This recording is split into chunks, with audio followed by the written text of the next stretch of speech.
अब हम मुल्तान पहुंचे हैं। मुल्तान में हम बड़े मशकूर हैं कि हमें टाइम मिला और सैयद अली कासिम गिलानी साहब जो कि मेंबर कौमी असम्बली हैं, उन्होंने अपना वक्त दिया। फ़्लड्स की सिचुएशन बहुत ज़रूरी थी कि इनसे डिस्कस की जाती और उसी हवाले से इनसे अभी गुफ्तगू होगी। अस्सलाम वालेकुम।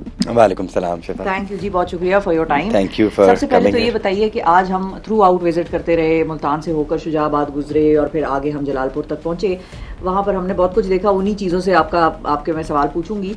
जो इंटरेस्टिंग चीज़ थी वो ये थी कि हमने वहाँ पर गिलानी बाईपास देखा जो कि ब्रिज हुआ था।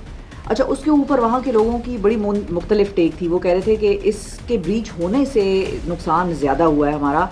What do you have to say on this?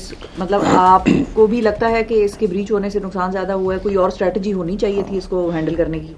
सबसे पहले तो हमें ये बताया गया था कि जो ब्रीचिंग जहाँ भी होनी है उसका फैसला एक टेक्निकल कमेटी ने करना है, जिसमें हमारे 2 डिस्ट्रिक्ट्स के डीसी साहबान थे, उसमें पाक फ़ौज के एक एहलकार जो कि एक्सप्लोसिव यूज़ होता है उसमें, उसके अलावा एक्सीएन और इरिगेशन डिपार्टमेंट के जो चीफ्स हैं उन्होंने बैठकर ये ब्रीचिंग का फैसला करना है। लेकिन जब गिलानी बाईपास ब्रीच होना था तो तब ये गालिबन फ़ैसला जो है वो मरीम नवाज शरीफ साहिबा सीएम साहिबा वहाँ तशरीफ़ लाई। वहाँ पे इलाके में लोगों ने और पॉलिटिकल क़यादत ने ये उनसे रिक्वेस्ट की कि यहाँ पे जलालपुर शहर को बचाने के लिए अगर गिलानी एक्सप्रेस वे को ब्रीच कर दिया जाए तो शायद ये हम शहर को बचाने में कामयाब हो जाएंगे। तो उसी पेश नज़र जो है सीएम साहिबा ने और उनकी कमेटी ने ये फ़ैसला किया।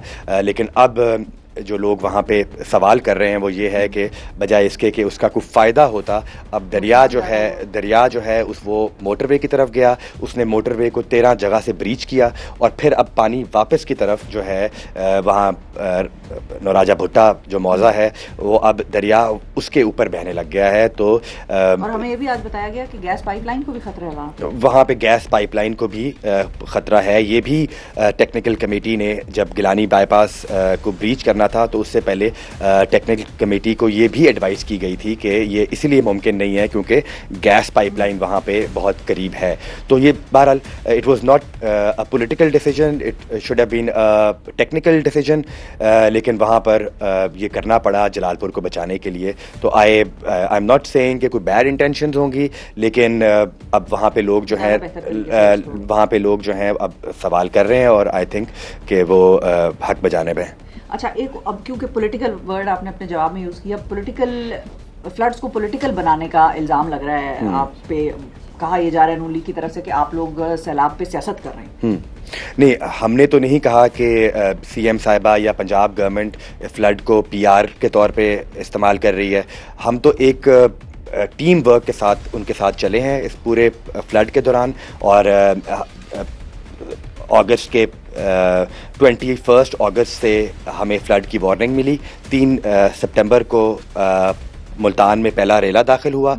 21 से लेके 3 तारीख तक हमने एक होकर पंजाब गवर्नमेंट के साथ मिल के, मैं अपनी तहसील की बात करूंगा, दोनों तहसीलों की, मुल्तान की सदर तहसील हो या सिटी की तहसील हो या शुजाबाद की तहसील हो, हमने वहाँ पर मिल के गवर्नमेंट के साथ एवैक्यूएशन करवाई। 95% एवैक्यूएशन हुई।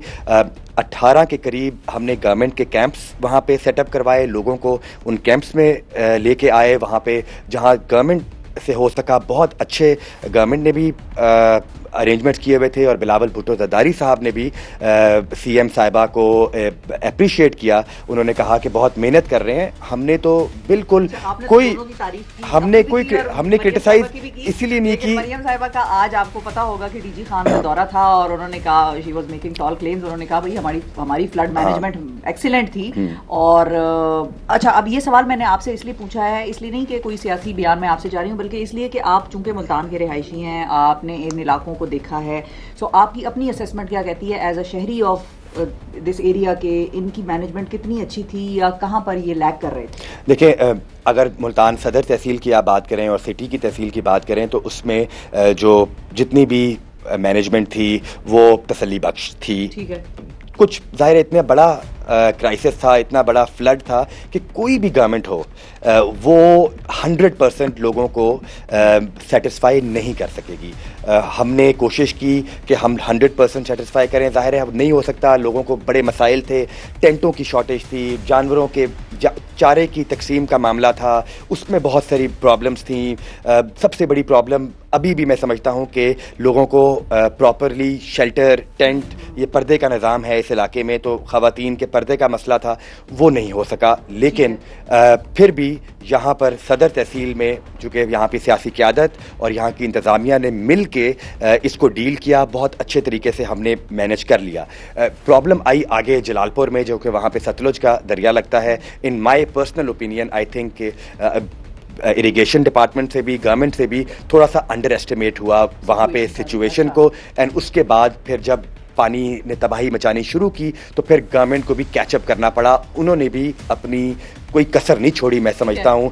मरियम औरंगज़ेब ने अपनी टीम वहाँ पे जो आई तो 5 वज़रा थे, उन्होंने 24 आवर लोगों को एवैक्यूएट करने में भी कोई कसर नहीं छोड़ी। बट हैविंग सेड दैट, वहाँ पे लोग अभी भी नाखुश हैं, उनको लगता है कि उनका पूरी तरह से ख्याल नहीं रखा गया, जो कि मैं I will still give the benefit of doubt to the government कि इतना बड़ा जो क्राइसिस था, एक कैटास्ट्रफी थी, डिजास्टर था, उसमें कोई भी होता तो कोई ना कोई कमी रह जाती। अच्छा, ये एक पॉइंट है जिसको कि हम गिलानी बाईपास कहते हैं, और ये मेरे पीछे आप देखें कि गिलानी बाईपास अब नज़र ही नहीं आता, अब पानी ही पानी है। तो ये क्या सूरत हाल है, यहाँ से किस किस जगह को रोड जाती थी, ये किस किस शहर के दरमियान एक अहम लिंक हुआ करता था एक ज़माने में। अली हसन हमारे साथ 365 न्यूज़ के नुमाइंदा हैं, जो कि यहाँ पर मकामी लोगों को भी जानते हैं, मकामी हालात से भी बहुत बखूबी वाकिफ़ हैं, इनसे जानते हैं। अस्सलाम वालेकुम अली।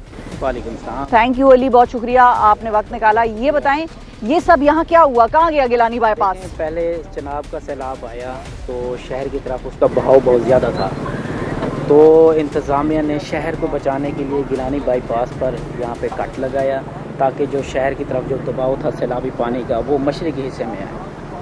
तो इसके साथ जब सतलुज का सैलाब आया तो दोनों मर्ज हो गए, उसने मोटरवे को भी नुकसान पहुँचाया। अब जो पानी इस साइड मशरक़ वाली साइड पे आ रहा था, अब वही पानी उधर चनाब वाली साइड पे जा रहा है। तो इस पानी से मोटरवे M5 जो है ये भी मुतासर हुई है, और जो हमारे मशरक़ और शुमाली हिस्सों में जो हमारे मवाज़ात हैं, तकरीबन 10 से 12 मवाज़ात ऐसे हैं जो कि बिल्कुल इस वक्त तकरीबन उन मवाज़ात में 10 से 12 फीट पानी अभी भी मौजूद है। अच्छा, और ये जो गिलानी बाईपास है और ये रोड है, ये किस किस आगे शहर गाँव को लिंक करती थी, जो मेन पॉइंट्स है हमारे? ये गिलानी बाईपास जो है, ये हम यहाँ से उच शरीफ, अहमदपुर शर्किया, रहीम यार खान, यानी कि सिंध तक हम इस रोड को इस्तेमाल कर सकते थे। फिर मोटरवे आई तो मोटरवे भी ऐसे ही है, मुल्तान से सखर तक।